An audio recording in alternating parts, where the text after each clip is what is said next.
because our deepest wounds often reveal our greatest purpose. Welcome to the Court of Connection. This is your host, Danielle Cobb. I'm so excited for this episode today. This is a topic that is sometimes controversial. Sometimes people kind of blow off. Limiting beliefs.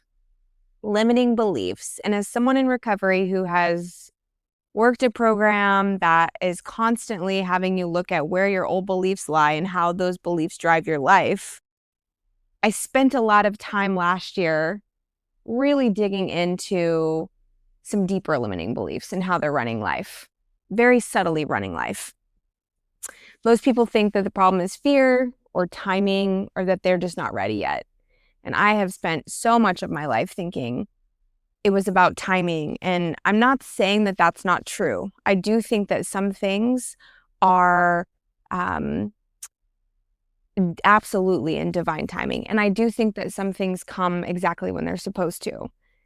And I believe that a lot of the timing or a lot of the issue around timing is that I have been operating from these limiting beliefs, which are creating my reality in a really big way.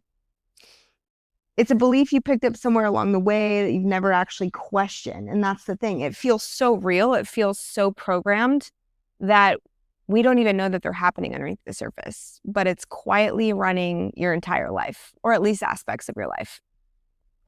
A limiting belief isn't something big or dramatic. It's just a thought that you've practiced so many times that it feels like the truth. It sounds like, I don't want to be too much. I should just be chill. I got to be the cool girl. Nobody likes a person that rocks the boat or the squeaky wheel. What if this doesn't work out? And it just, over time, stops becoming this thought and becomes this reality that you live out.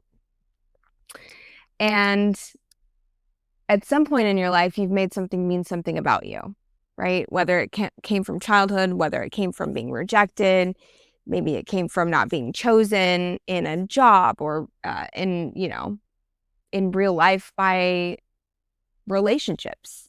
Maybe you learned that being easygoing made you more lovable. That was a big one for me. And so you adapted, and that adaptation turned into a belief. And that belief turned into how you live your life. Limiting beliefs don't show up as beliefs, they show up as your patterns. So it looks like staying in things too long, over-explaining yourself, not saying what you actually want, choosing people who can't fully meet you, holding back when you know you're meant for more. And you call it being patient or understanding, or that's just how I am. And a lot of times it's hidden behind this like really good motive, right? I just want to be the person that doesn't cause too much chaos. I just want to be the person who's cool and chill and goes with the flow, right? How many of you have felt that? That was such a big one for me and still shows up in my life. In fact, it showed up a couple weeks ago in my relationship. And in the moment, it was like playing this cool girl when this thing actually really affected me. And the beautiful thing is that I became quickly aware of that because that's what practice does. It's like working a muscle. The more that I become aware of these things, the more that I allow myself to watch, the more that I allow myself to sit with what's coming up internally, the more that I can see it. And then I was able to circle back around and say, you know what? Actually, I was doing the cool girl thing. I really am not cool with that, And that's how we start to rewire these things so that they're not unconsciously just running our lives. Some of your limiting beliefs don't feel limiting. They feel justified. They feel like personality traits. They feel like this is just who I am. But if I'm being honest, some of mine look like this. If I don't have too many needs, if I'm low maintenance, if I just went with things, then I'd be chosen. Because somewhere along the way, I wasn't chosen over and over and over and over again. And I learned that if I had less needs, and if I was the cool girl, if I was easygoing, that I would be more likable. And therefore, maybe I'd be chosen. I had a belief that if I fully expressed what I wanted, it might push people away. I had beliefs around needing to manage how people experience me. Don't be too intense. Don't be too emotional. Just don't be too much. And this one surprised me recently. There was a part of me that believed that if I was fully in my power, fully expressed, fully seen, that I might not be relatable anymore. This one was sneaky too. As a lot of you know that either know me or have heard my story, I have struggled with body image. And this belief has stuck with me for so much of my life, right? This is the one area of my life that has felt like a hindrance, or this thing that I haven't fully stepped into, right? This fully stepped into my power around this area. I've definitely made progress. I definitely am light years ahead of who I was for most of my life in this area. But it occurred to me recently when I took it deeper. One of my coaches asked me, who would you be without this? Or like, how is this belief still serving you? And, on some level, I knew that it was.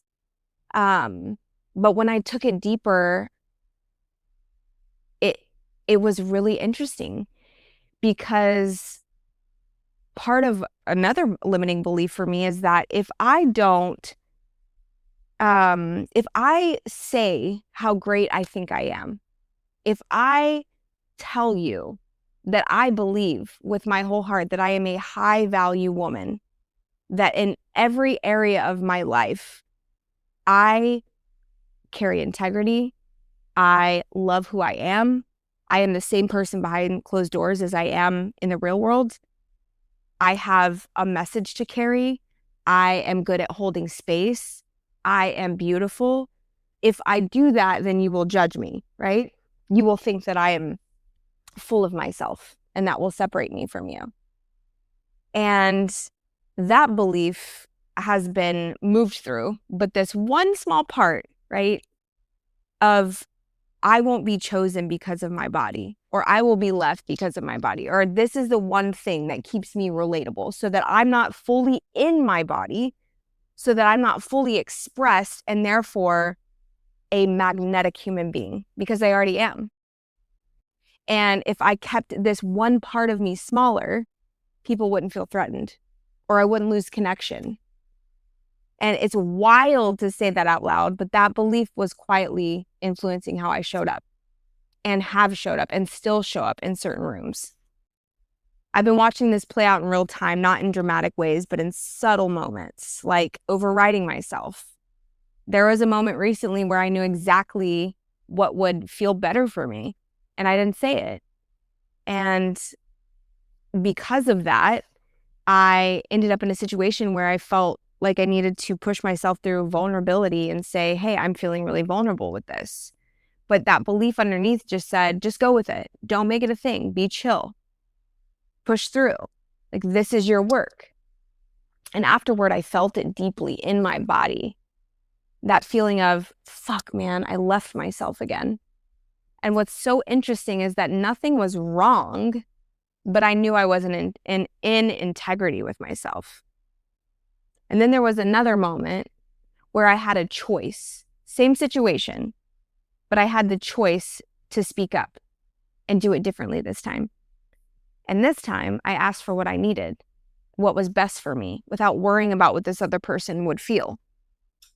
And it was met easily, which doesn't always happen. That's not always a guarantee. But in this situation, this person met me easily in my request. No issue, no rejection. And it made me realize how many of my actions haven't actually been about reality. They've been about old beliefs I've been carrying, right? Tying it back to, if I ask this of this person, they will judge me. They will think that's a silly request. They will think that I'm insecure. They will fill in the blank, right? And instead, this person met me there. We had an amazing experience. And actually, it was a better experience for the other person too. That the request that I made actually made this other person feel more comfortable. Because guess what? They were also abandoning themselves. They were also leaving themselves in this situation. So a couple more of my limiting beliefs sound like, if I ask for what I want, I'll be too much. If I don't stay relatable, I'll lose people. If I fully trust myself, what if I'm wrong? And that's a hard one, because I've stayed in situations where my body and intuition were telling me something different and I didn't trust it. So now that I'm a woman who does trust myself, the limiting belief has been, what if I'm wrong? What if I am wrong about this one? Another one is, if I don't keep the peace, I'll lose connection. And this is something interesting too. I had somebody recently tell me on a coaching call, you can't be abandoned as an adult, right? Like, that's not a real thing. And I sat with that, because my initial reaction was, yeah, people can leave. But abandonment can't actually happen as an adult woman, as an adult, right? Where abandonment is still alive and is a possibility is when we abandon ourselves.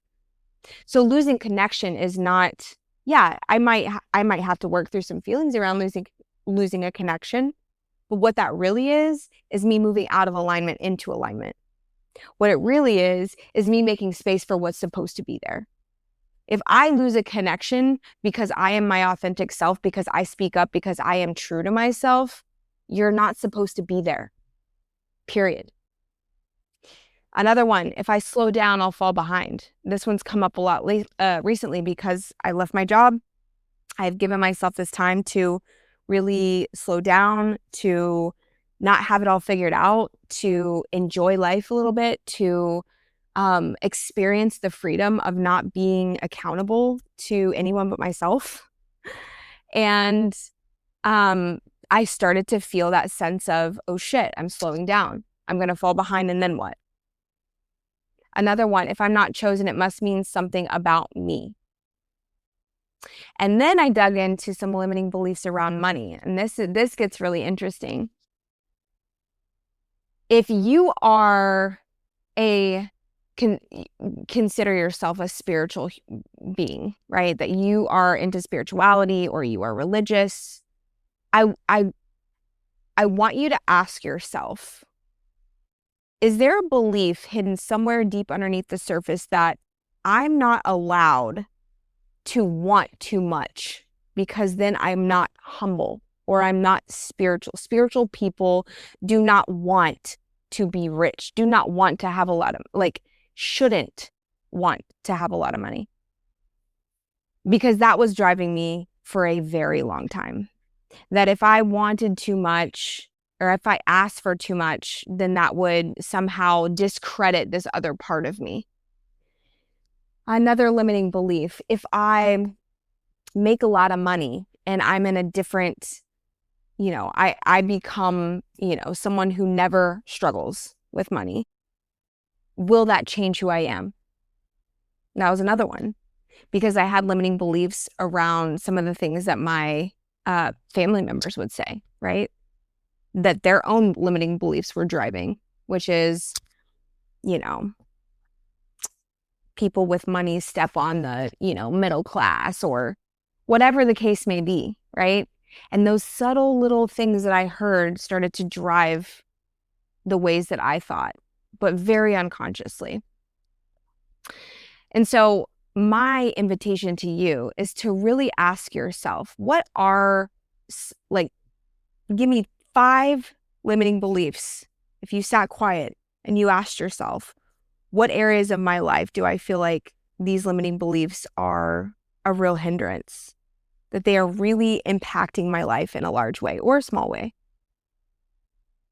And so how you begin to shift this is, you don't fix it by forcing confidence. That's bypass. You shift it by getting honest with yourself. And some of these are hard to look at. Some of these things are like, ugh, yuck. I don't like seeing that. You catch the thought and you ask yourself, what would I have to be to believe this to feel true? What would I have to be? Who would I have to be to believe this to feel true? Second is, get real. Is this actually true, or is it familiar?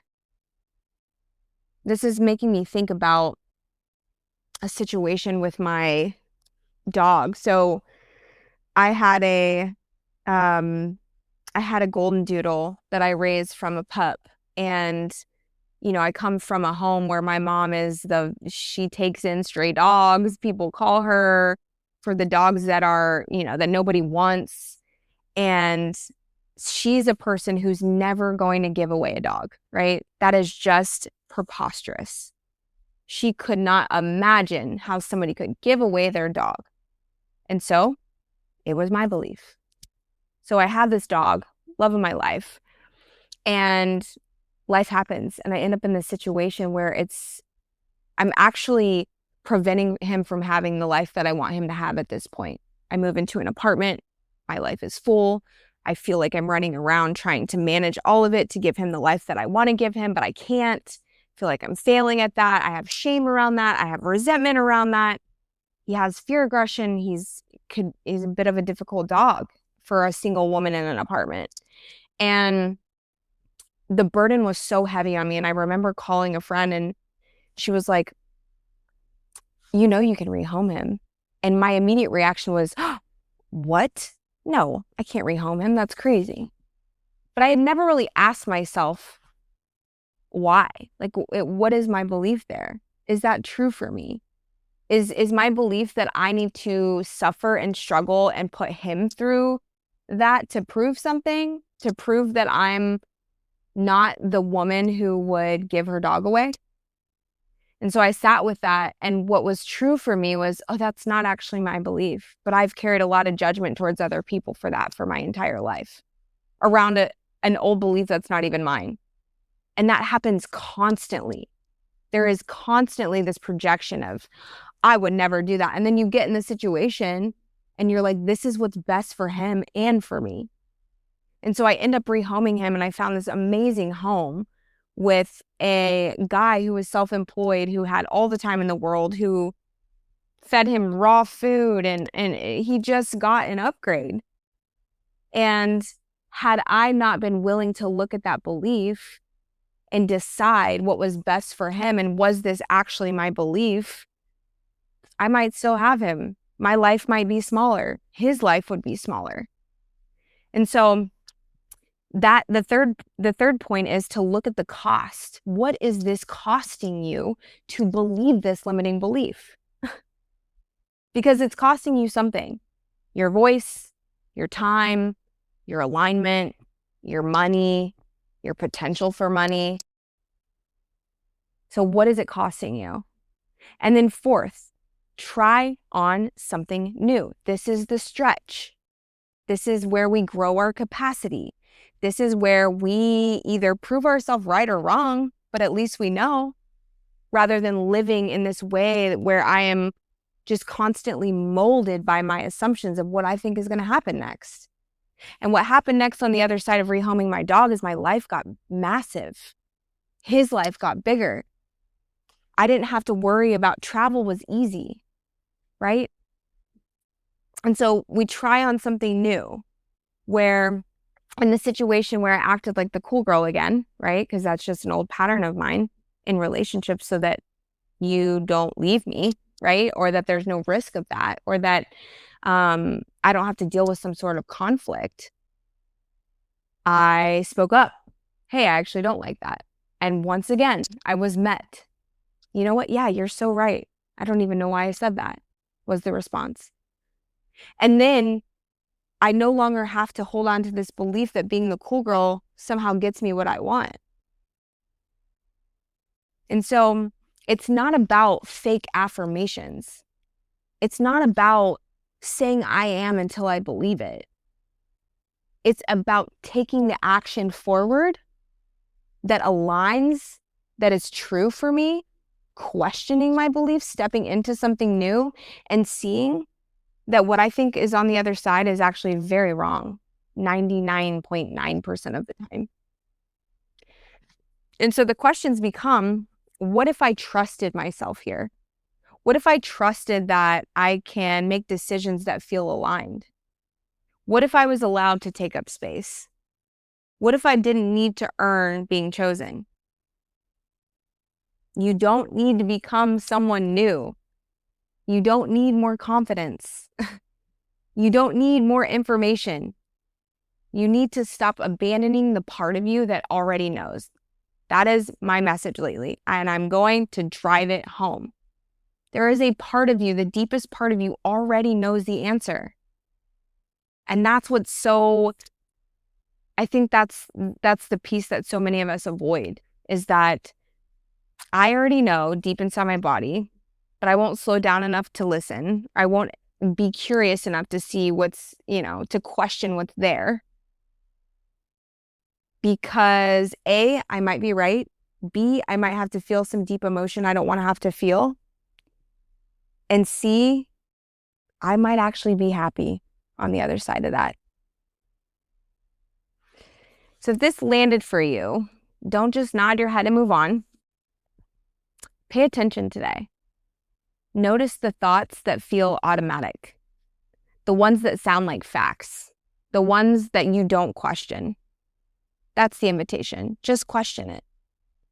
That's where your work is, and that's where the freedom is. And if you're in a season where you're actually ready to look at this, to stop repeating the same patterns, to stop abandoning yourself in real time, this is the work that I do with clients.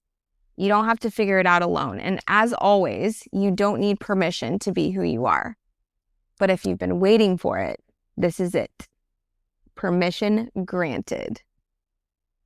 Thank you guys so much for tuning in. I am really excited about working with clients who are ready to step into something bigger, that are ready to stop abandoning themselves, that are ready to move from a job that's not aligned, but they just can't take the step yet, or out of the relationship that's feels empty, feels dead, does not feel aligned, but feel trapped in that, feel scared to take the next step. It's a combination of identifying limiting beliefs, figuring out my stuck point, using somatic resources to learn how to hold myself in the dysregulation, in the looping, and step into something new. So if you are interested, if that is up your alley, if you know somebody who would benefit from working with me, please hit me up on Instagram, Court of Connection, Facebook, Danielle Cobb. You can email me at courtofconnection@gmail.com. And as always, I look forward to connecting with you once again, and I'll see you next time. May the cord that binds us to one another and to Source remind you that you are never alone, always guided, and always home.